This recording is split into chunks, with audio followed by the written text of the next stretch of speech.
Something strange is happening in the US.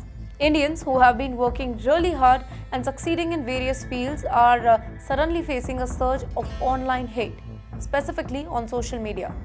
It all started right after it was announced that Donald Trump is all set to return to the White House and is bringing some Indian origin experts in his administration. The two big names that triggered a massive backlash since then were Sriram Krishnan, who was appointed as an AI advisor, and Vivek Ramaswamy, who was working with Elon Musk on governance reforms till he stepped down.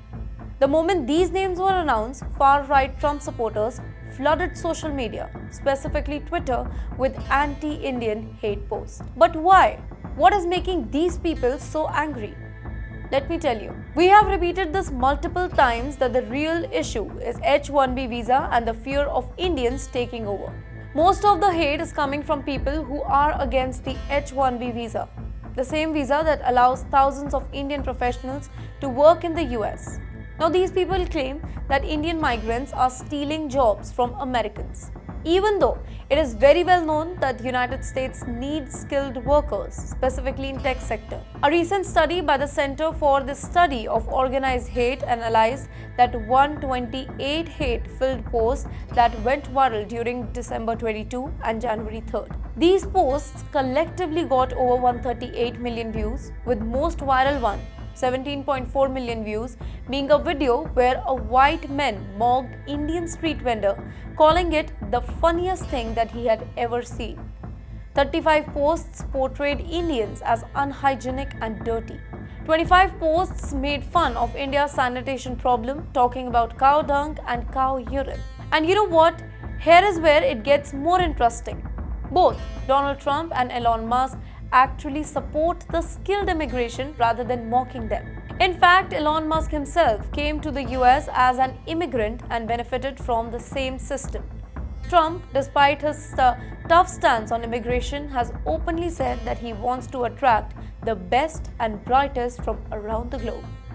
Then why is this hate growing so suddenly and so fast? Well, experts say that this has nothing to do with Trump or Musk personally. Instead, it is the white supremacist ideology becoming stronger in the US. White supremacists believe that America should remain dominated by white people and that migrants, specifically from India and other non-white countries, are a threat to their culture and their jobs. In fact, recent history shows that white supremacists has always existed in America, but they were once considered a fringe group. Now, their ideas are entering the mainstream as well. In fact, Trump has already brought in key people into his administration who have extreme views. First is Russ Vought. He is taking care of the Office of Management and Budget.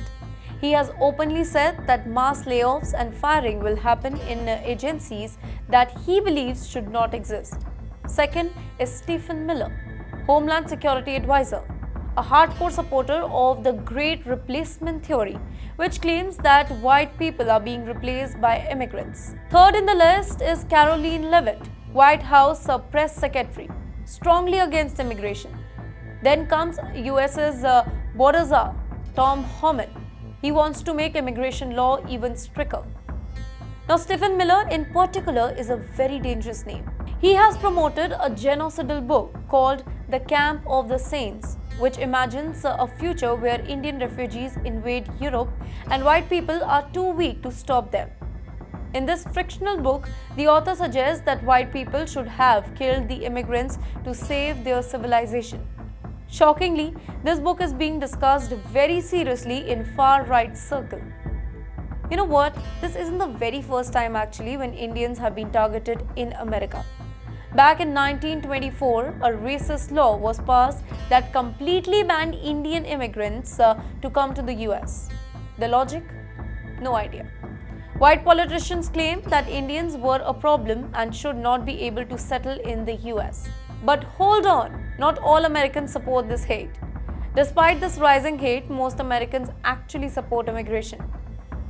A Pew Research survey found that 2/3 of Americans believe that diversity and immigration make the country stronger. However, far-right groups are using propaganda and fear tactics to turn public opinion against immigration. Well, it's also important to note that this racist ideology is not just an American problem. It is being spread across the world. White supremacists in the US are collaborating with far-right leaders in Europe like Matteo Salvini and Viktor Orban. But you know what? Trump and Muslim ban is a big agenda though. In 2017, Trump took one of the most controversial steps, banning immigration from 7 Muslim majority countries. This included Iran, Iraq, Libya, Somalia, Sudan, Syria, and Yemen. The US Supreme Court eventually upheld the ban despite international criticism. Amnesty International called it a direct attack on people fleeing war and prosecution. Now, this type of Islamophobic is also connected to the broader fear of immigrants. Some far-right group in America believes that there is a secret plan to impose the Sharia law in the US, and they have pushed anti-Muslim law in several states. Let's come back to our original topic now. What does this mean to Indians in the US? For now, skilled Indian migrants continue to be in high demand in the US, specifically in tech sector.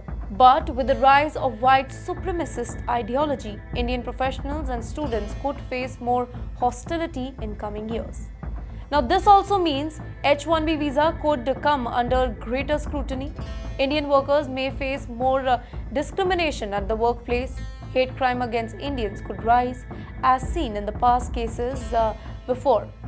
So basically, in conclusion, let me tell you what Indians should do instead. Now, Indians in the United States need to be very aware of these rising trends and ensure that they stay united. The Indian American community is one of the most successful immigrant community in the US, and their contribution cannot be ignored. But at the very same time, it's very important for Indians in India too to understand how global politics can impact them. With increasing connection between a far-right group across the world, anti-Indian sentiment could spread beyond the US. The best way forward is awareness, unity, and strong global representation. Indians have worked really hard to make a name in the US. They must now stand strong against those who try to undermine them.